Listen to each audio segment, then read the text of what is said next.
guys, welcome you all to my new session। जैसा कि आपको पता है कि ये आपका कॉम्प्लेक्स नंबर का पार्ट 2 है, तो इसको स्टार्ट करते हैं। हमने काफ़ी टॉपिक्स देख लिए थे, आयोटा के बारे में सब कुछ पढ़ लिया था। अब हम इस क्लास में पढ़ेंगे अलजेब्रा ऑफ कॉम्प्लेक्स नंबर। तो जैसे मान लो कि एक कॉम्प्लेक्स नंबर दिया हुआ है Z1 और Z2। इन दोनों का हमको एडिशन देखना, सब्ट्रैक्शन देखना, मल्टीप्लिकेशन एंड डिवीजन। तो मान लो कि अगर मुझे एडिशन करना है complex number Z1 plus Z2 का, तो इसको हम कर सकते हैं कि a plus iota b plus c plus iota d। तो जो रियल पार्ट है, जैसे रियल पार्ट ये है, इसको एक साथ लिखना पड़ेगा, a प्लस c हो जाएगा एक साथ। और इसमें आप देख रहे होंगे ये इमेजिनरी पार्ट है दोनों का, तो उसमें आयोटा हम कॉमन ले सकते हैं और यहाँ पे c प्लस d हो जाएगा। बहुत सिंपल सी बात थी, बहुत छोटी सी बात थी।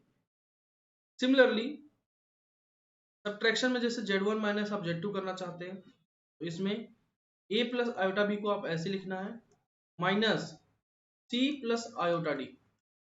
आपको पता है कि माइनस जब अंदर जाता है तो दोनों के साथ माइनस लग जाता है। a plus iota b minus अंदर गया, माइनस c हो गया, एंड उसके साथ गया तो माइनस आयोटा d हो गया।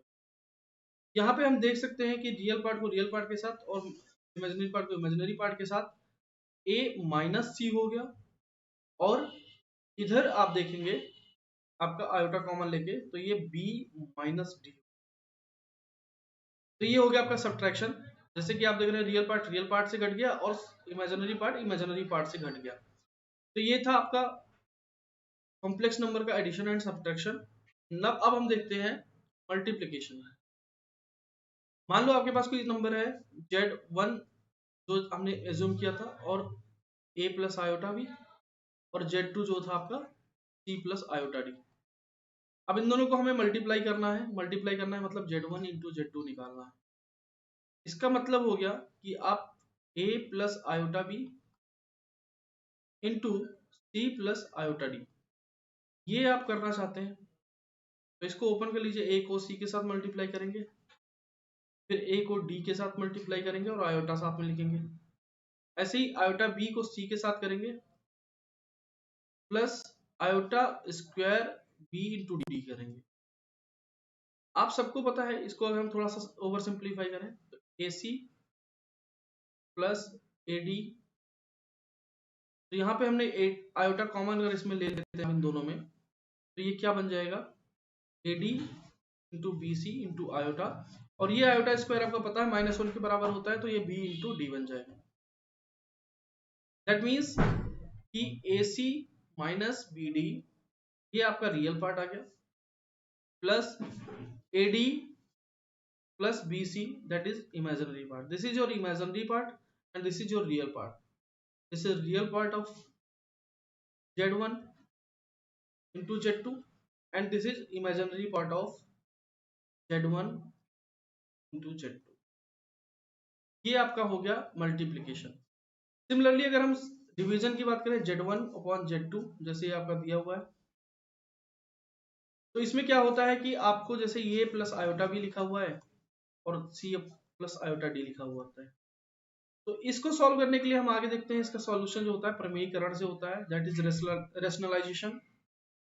तो अब देखते हैं rationalization of a complex number. तो जैसे मान लीजिए कि आपको दिया हुआ है a प्लस आयोटा b और इधर दिया हुआ है c प्लस आयोटा d। तो इसको रेशनलाइज करने के लिए आपको क्या करना पड़ेगा कि जो नीचे वाला आयोटा है, जहां पे आयोटा है वहां पे आप चेंज कर दीजिए उसका साइन। अगर ये पॉजिटिव है आयोटा के साथ तो इसको निगेटिव कर दीजिए, और निगेटिव है तो उसको पॉजिटिव कर दीजिए। तो यहाँ पे पॉजिटिव है तो इसको हम निगेटिव कर देंगे, तो यहाँ पे c minus iota D upon c minus iota D से मल्टीप्लाई या डिवाइड कर देंगे। तो ये बन गया आपका a plus iota B into c minus iota D upon ये a माइनस बी का a square minus B square का होल पूरा फॉर्मूला बन गया। ये c का स्क्वायर हो गया माइनस आयोटा डी का होल स्क्वायर। ऊपर वाले को अगर आप सिंप्लीफाई करना चाहते हैं तो कर सकते हैं, ac हो जाएगा आपका, और माइनस में हो जाएगा ad iota plus ibc minus iota square bd। ये आपका ऊपर बन जाएगा, नीचे आपका बन जाएगा सी स्क्वायर प्लस डी स्क्वायर, क्योंकि यहाँ पे आप आयोटा स्क्वायर बनेगा वो -1 के बराबर हो गया, -1 और माइनस साथ में जोड़ के प्लस के साथ बराबर हो जाएगा। तो ये यहाँ पे कितना बन गया आपका देख सकते हैं, यहाँ पे ये बन गया, ये प्लस में आ जाएगा है, तो ए सी प्लस बी डी हो जाएगा, क्योंकि यहाँ पे आयोटा स्क्वायर आपने यहाँ पे -1 पुट किया, ये इसके साथ प्लस में आ जाएगा। माइनस आप यहाँ पे कॉमन ले सकते हैं आयोटा को, तो ये हो जाएगा A D minus B C, और यहाँ पे आप इसको एक बार इसको नीचे दे दीजिए और इसको इसके नीचे दे दीजिए, तो ये जो आपका बनेगा ये आपका डिवीजन बनेगा। रेशनलाइज करने के बाद ये डिवीजन कहलाता है। चलिए इससे रिलेटेड एक क्वेश्चन देखते हैं। तो ये आपका क्वेश्चन दिया हुआ है, सिंपल क्वेश्चन है, इसको सॉल्व करते हैं। तो इसको दो तरीके से कर सकते हैं, या तो अलग अलग रेशनलाइजेशन कर लो या आप एलसीएम लेके सॉल्व कर लो। तो अगर हम एलसीएम लेके सॉल्व करना चाहते हैं इस क्वेश्चन को, 2 plus iota into 3 plus 2 iota, that means 1 minus 2 iota को आपने मल्टीप्लाई कर दिया 3 प्लस 2 आयोटा से, एंड 4 माइनस आयोटा को मल्टीप्लाई कर दिया 2 प्लस आयोटा से।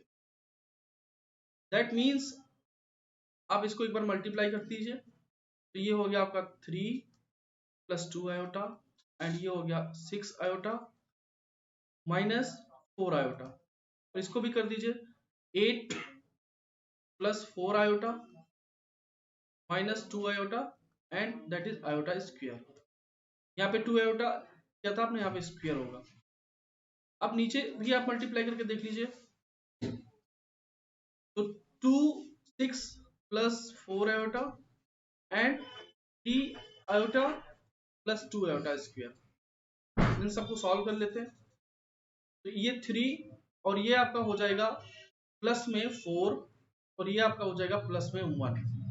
तो यहाँ से आपका रियल पार्ट अगर हम देखें, एक बार रियल पार्ट देखें, तो रियल पार्ट में आपका आप देख सकते हैं, यहाँ पे देख सकते हैं रियल पार्ट में आपका ये आ रहा है, ये आ रहा है, ये आ रहा है और ये आ रहा है। तो जो रियल पार्ट है 3 प्लस 4 प्लस 8, 4 3 7, 7 और 8, 8 7 15, 15 1 16, 16 आ रहा है आपका रियल पार्ट।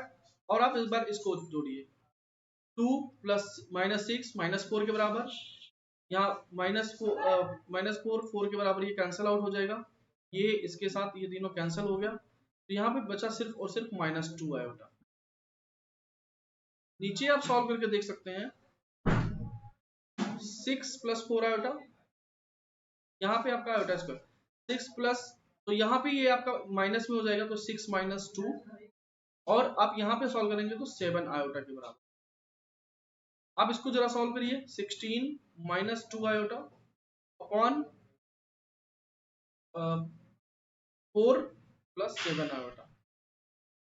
इतना सॉल्व करने के बाद आप इसको रेशनलाइज कर सकते हैं, 4 minus 7 iota upon 4 minus 7 iota.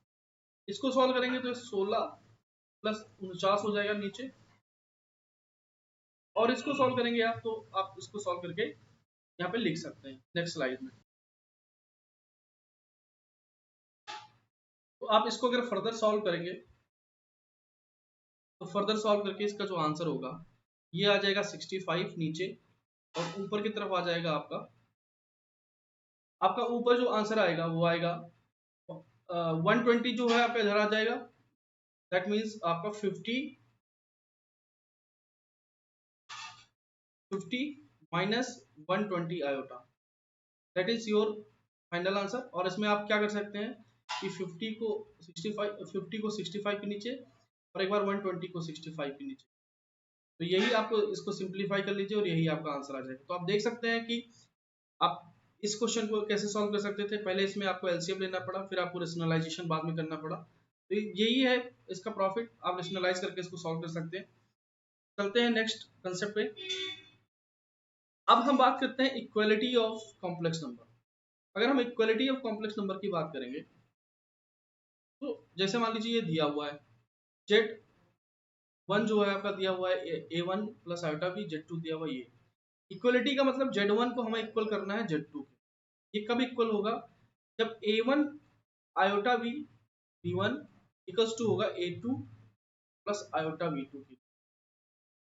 तो यहां से हम क्या बोल सकते हैं, a1 बराबर होना चाहिए a2 के लिए, रियल पार्ट के बराबर होना चाहिए, और इमेजिनरी पार्ट आपका जो होगा b1 बराबर b2, ये इमेजिनरी पार्ट के बराबर होना चाहिए। तो यहां से एक बहुत इंपॉर्टेंट बात निकल के आती है जो कि हमें जानना बहुत ही जरूरी है। वो इंपॉर्टेंट बात ये है कि अगर हम एक कॉम्प्लेक्स नंबर को इक्वल करते हैं तो वो दो रियल इक्वेशंस के बराबर आता है।